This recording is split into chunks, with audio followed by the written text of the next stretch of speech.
feels like winter's already here, even though we're weeks away from it still.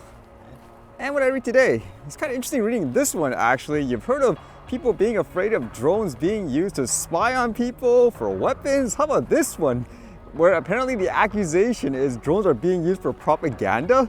This one says, North Korea accuses South of flying drones over capital, threatens all means of attack if it happens again. As it says here, North Korea has accused rival South Korea of flying drones to its capital to drop anti-North Korean propaganda leaflets and threaten to respond with force if such flights occur again. North Korea's foreign ministry said in a statement Friday that South Korean drones were detected in the night skies of Pyongyang on October 3rd and Wednesday and Thursday this week. The ministry accused the South of violating the North Korea's sacred sovereignty and threatening its security, and said its forces will prepare all means of attack and respond without warning if South Korean drones are detected in its territory again. Man, such, I guess, violence over that, huh? It says the safety lock on our trigger has now been released. The ministry said, "We will be prepared for everything and will be watching. The criminals should no longer gamble with the lives of their citizens." While the rhetoric from Pyongyang on Friday did not specifically mention the country's nuclear arsenal, the North Korean regime headed by dictator Kim Jong-un has on multiple occasions in recent years alluded to using its atomic weapons if it deemed its survival to be under threat. Can you imagine that? If that would be the case, you're so threatened with these propaganda leaflets per se that you're willing to fire nuclear weapons? That's kind of like what it's implying potentially anyways. That's crazy, isn't it? It says South Korea's Joint Chiefs of Staff issued a statement saying it could not confirm the truth of North Korea's claims on Friday, adding that all responsibility for the recent series of events lies with North Korea, which is carrying out despicable, low-level, and internationally shameful provocations. We strongly urge North Korea to refrain from rash actions and exercise self-restraint, the statement said. If it threatens the safety of our people in any way, our military will resolutely and fiercely respond. It makes you wonder too, actually, in reading this, was it an actual government-funded operation, for example? Or was it just somebody random doing it? Or at the same time, is it someone within, let's just say, North Korea doing it, just out of spite, for example, of like being a rebel? But yeah, either way, that's kind of crazy though. If that's the response, hey, stop dropping your leaflets with these, I guess, supposed drones or we'll fire nuclear weapons, that type of thing. Well, is it really that much of a threat where people potentially hear different points of views? Even if you say it's not real or whatever, I don't think that's the appropriate reaction, correct? But yeah, everyone afraid of drones in every single way, huh? But in terms of drones that are actually weaponized, lots of videos from places like Ukraine in recent time, it seems anyways, in terms of using drones that are armed. This one here says, defense intelligence shows how Russians were attacked in Tyokhino with FPV drone. Ukrainian fighters attacked Russians in Tyokhino, Kursk Oblast with an FPV drone. As a result of the attack, the means of communications and personnel of the enemy were damaged. The defense intelligence of the Ministry of Defense of Ukraine has reported this. In the village of Tyokhino, FPV drone attacks burned the means of communication, destroyed an enemy vehicle discovered by Ukrainian scouts, and a building with personnel of the army of the aggressor state of Russia. The message reads, successful actions and the Kursk axis of the front were carried out by the Vidmak Strike Reconnaissance Group of the Ministry of Defense of Ukraine together with soldiers of the State Border Guard Service and the Territorial Defense Forces of the Armed Forces of Ukraine. Pilots of kamikaze drones demonstrated their skill and continue to effectively attack Muscovites, the defense intelligence says. And as mentioned, there were a bunch of videos and stuff about it. I guess it's just countries, for example, flexing their muscle, that's what you want to say, because they don't want to show any sign of weakness. Either way, non-stop fighting and so forth, huh? And then this was kind of interesting. Apparently, Tesla unveiled a new type of taxi or bus that's completely autonomous. Like here, this person writes, Tesla unveiled driverless taxis and a bus. They have no steering wheel or pedals at all. The presentation in California was held by Elon Musk.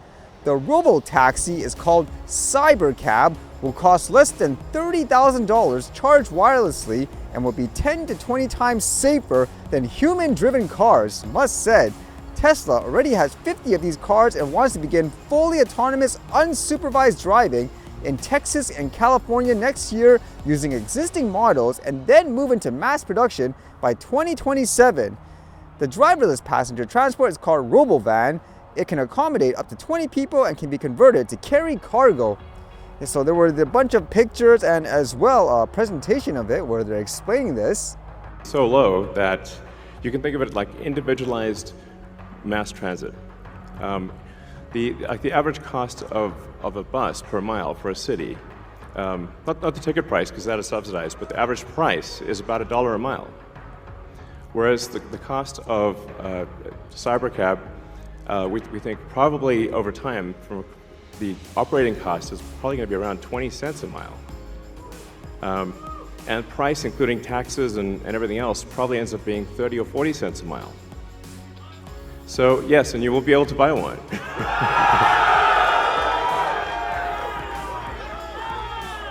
Yes, exactly. And we expect the cost to be below $30,000. Now they do indicate too, apparently anyone will be able to buy this as well. It makes me think, because I remember some people were saying in the future of things like Uber and so forth, what's going to happen is people buy these autonomous cars, they don't have to drive it, they'll just go on the road carrying passengers and all that, and you basically collect the fee. I can easily see that actually. Now whether or not that would be allowed legally in a lot of places, that's another question, because I don't think we're quite there yet, correct? In terms of vehicles being able to fully drive themselves without supervision on any type of road and circumstance. I mean, you can argue that a human isn't perfect either, but either way, I don't know, it's kind of interesting to see if it actually takes off pretty quickly anyways. Would you actually buy something like this? Or would you stay, for example, driving the vehicle yourself?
right, see you guys later.